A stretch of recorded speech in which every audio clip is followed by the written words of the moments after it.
Hi, Surfer Ray here, and today I'm going to show you how I make my hive bodies using this box joint. And what I use for that is a sled. Kind of got the idea in the internet, and what it is a piece of plywood, a couple of strips of wood on it that go into these runners. And then once I got the strips and the runners in, I put it on the table saw. Obviously the blade was down, and I was able to lift it up, crank my blade up, and then turn the saw on and cut through the piece of plywood, and that created the channel you see right here. Okay, and then it's just a 2x4 on the end, 2x6 on this end. It's a little bit less than a 2x6, and later on I figured out to put this piece of plywood here. It kept me from blowing out the back of the cuts in the stock, and it also was a much better handhold than this big piece of wood here. So the key thing about setting this up is that all your dimensions are the same. It doesn't matter if it's 3/4 or an inch. I actually would have preferred to use like an inch, but unfortunately on this table saw I can only get up to 3/4 of an inch. So my dado blade is set up for 3/4 of an inch.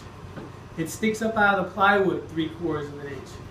The space between the outside edge of the tooth and this key stock that I put in is 3/4 of an inch. This key stock is 3/4 of an inch and 3/4 of an inch high. So everything is uniform. Okay, and the way it works is this is designed so you could stack maybe, I think, up to probably 10 pieces on here and then clamp them. That's not the way I did it, just because I don't want to deal with clamps and having to do all that, and I'm worried about, you know, the joints not being that accurate. So I did 3 at a time, which worked very well. And you just put your stock in there and you just push it through. Okay? And then you just lift it up and move it to the next spot and push it through. You know, and you just do that all the way through. And then this is a real critical part. You need to flip this over like this.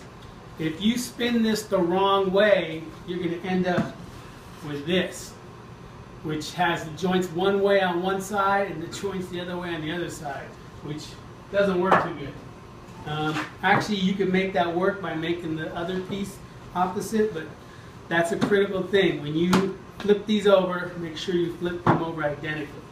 Okay, now to do the long boards, you can't just stick these in here like this, because you'll end up with the same joint and then they won't fit. So what I came up with that is I just put my 3 original short pieces back in, which gives me my perfect spacing, and then I add the original stock. Now it's very important that everything is tight up against all the fences and it's pushed tight. So let's run one through and see how it works.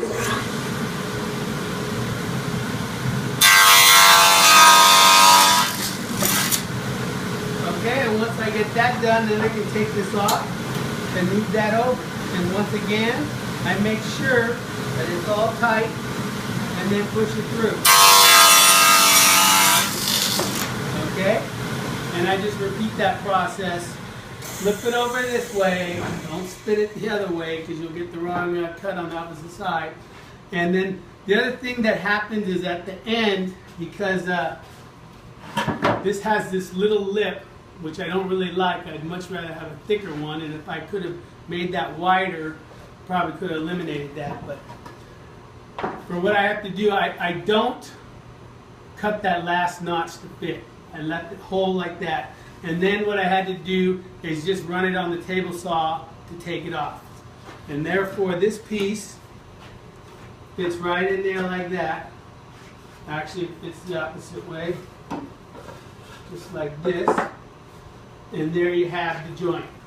And then I'm going to use some wood glue and some 2-inch nails and a nail gun and screw that in together, or nail that in together.